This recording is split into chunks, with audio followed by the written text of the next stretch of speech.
So we have a 3-marker question of economic part, and the question is, how do the MNCs help in the growth of local companies? So it is a direct question. First point, we need to write key availability of modern techniques and management. So MNCs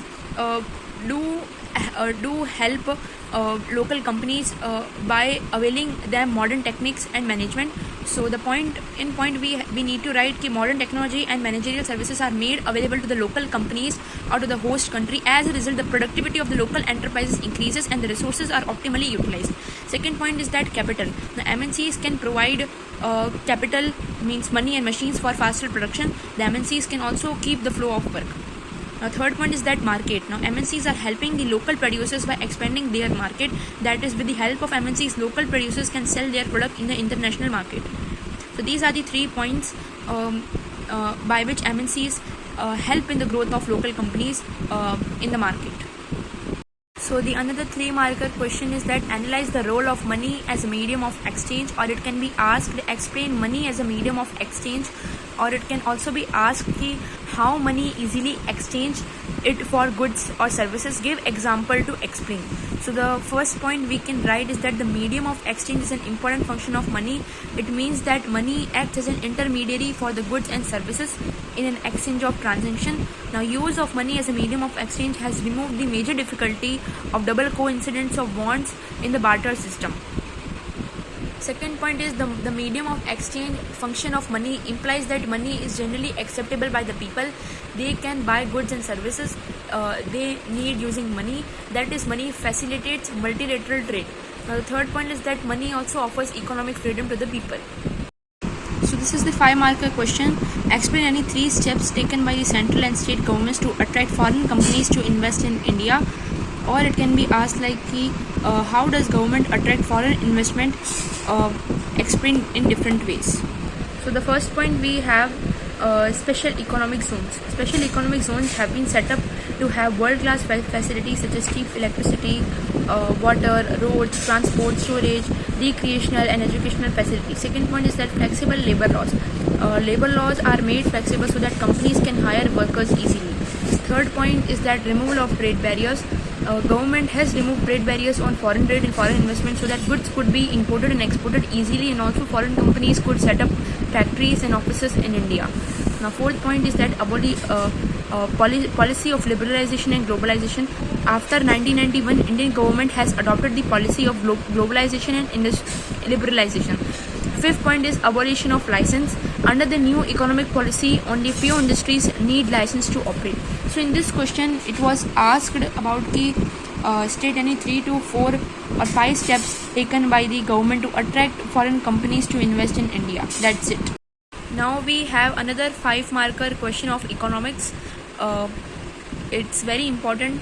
So let's see what is the question. Cheap and affordable credit is crucial for the country's development. Explain. Or it can be asked like that, why is it necessary for the banks and cooperative societies to increase their lending facilities in rural areas? Explain. Or it can be asked like, credit has its own unique value, a unique role for development. Justify the statement with arguments. So the first point we need to write, if cheap credit is not provided to farmer, means if the cheap loan is not provided to farmers, they will be forced to arrange the capital at high rate, which will increase the cost of production. The high cost of production put the farmers into a debt trap. Now, if a bank will not give cheap loans to the farmers, they will be dependent upon the informal resources, which will cost high rate of interest, and the high cost of production put the farmers into a debt trap. Now, the second point is that cheap and affordable credit is also must for manufacturing sector to purchase raw materials and other inputs. Third point is that cheap and affordable credit is required to decrease the dependency on formal sources of credit. Fourth point is that most of the Indian farmers are very poor, so they do not have any surplus savings or collateral. Fifth point is that cheap and affordable credit is also required for establishing new manufacturing units, especially small scale units. So in this question, you need to write about how cheap and affordable credit is crucial for the country's development in 5 points. Now we have another important question of civics part, chapter number 6, political parties.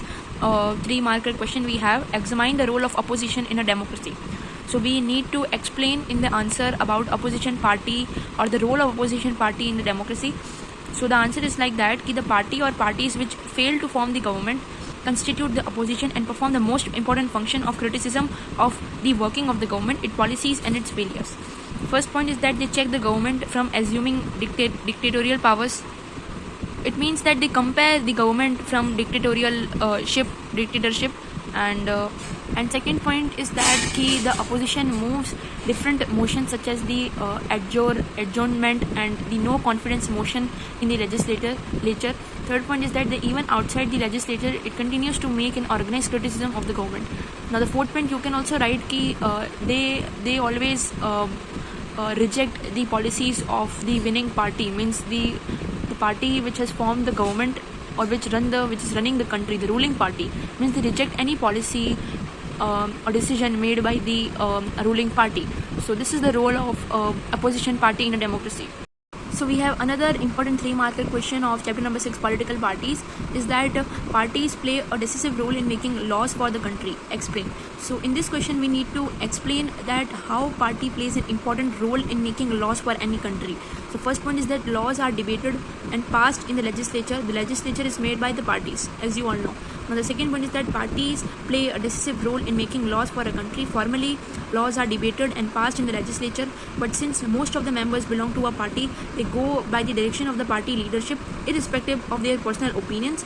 Third point is that the party in power supports the bill, whereas the opposition tries to find the negative points, or they reject it, or they find negative points in the policies or decision made by the ruling party. So the common people can know the positive and negative points of the bill. So this is the whole explanation of the question. So another 5-marker question is: explain any 4 consequences on which democracy has failed. So the first point is that corruption. Now democracy has failed to remove or reduce corruption. So the record of democracy shows us that most of the democratic countries have failed to remove or reduce corruption. India, which is one of the largest democratic country of the world, has also failed in this issue. And the second point is that non-attentive to the needs of people. So a democratic government should be attentive to the needs and demands of the people, but unfortunately the record of democracy is not impressive on this issue also. Democracies often frustrate the needs of the people and often ignore the demand of majority of its population. So again, democracy has failed to fulfill the needs and demands of the people, or they are not attentive to the needs and demands of the people. Now the third point is economic growth and development. So democracy is considered a better government than any other forms of government. So one can expect better economic growth and development, but unfortunately democracy has even failed on this issue. If one considers all democracies and all dictatorship, for last 50 years dictatorship has slightly higher rate of economic growth. Now democracy has even failed onto the growth of economic and development. Now if we compare dictatorship and democracy, dictatorship is slightly higher, has slightly higher rate of economic growth. Now the fourth point is reduction of inequality. As democracy is the government of the people, one expects democracies to reduce economic disparities. Most of the democracies of the world have failed on this issue. Now the fifth point, we have reduction of poverty. The record of democracies on the reduction of poverty is also not good. In most of the democracies, a small number of ultra-rich enjoy a higher disproportionate wealth and income. Their share in the total income of the country has been increasing. Those at the bottom have little to depend upon. So democracy has failed on the corruption.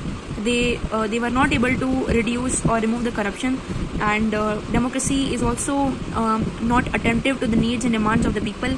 And we have the third point is that they also have low economic growth and development. If we compare dictatorship with democracy, dictatorship has slightly higher economic growth. Talking about the fourth point, reduction of inequality. So democracy has also failed on this issue. Now fifth point is also about the poverty. So democracy has also failed to remove or reduce the poverty in the country. So the another important question, 5-marker of political parties chapter, is what are the major functions of political parties? Explain. Or it can be asked like that, describe any 4 functions of political parties perform in a democratic setup. Or it can be asked like political parties are necessary for the democracy.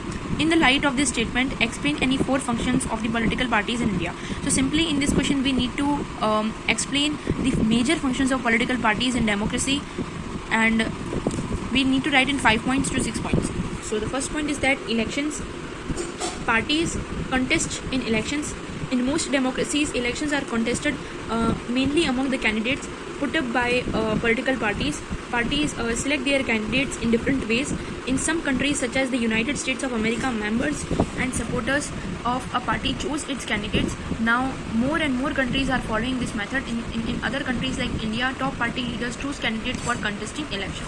Second point is that to form and run the government. Political parties, they form the government and they also run the government. Now, function of the government is one of the aims and functions of the political party. In a parliamentary system, the leader of the party in power becomes the prime minister, and he or she appoints the other minister in his or her cabinet. Third point is the declaration of policies. Now, there are always some socio-economic, political issues, religious issues before the nation at the domestic and international levels. Political parties put forward their considered views and policies or decisions before the people and suggest ways to tackle the issues. Usually, parties have their research wings and think tanks to guide them. Now, the fourth point is that moduling public opinion. The parties stimulate the interest of public in the issues before the nation. They use all the means of mass communication such as press, media, the radio, the television, including the street corner meetings. In this way, political parties try to educate, influence, inspire, and mold people's public opinion in their favor. Political parties are significant agencies for creating public opinion. So they mold the public opinion. Political parties mold the public opinion. Now the fifth point is that link between the government and the people. Parties provide people's access to government machinery and welfare schemes implemented by governments. Now for an ordinary citizens, it is easy to approach a local party leader than a government officer. Now that is why they feel close to parties even when they do not fully trust them. Parties have to be responsive to people's needs and demands, otherwise people can reject these parties in the next elections. So guys, this was for the today's video, and I have covered each and every part of social science. So don't forget to like this video, share this video, and subscribe to my channel, and don't forget to comment below. Bye guys, all the best.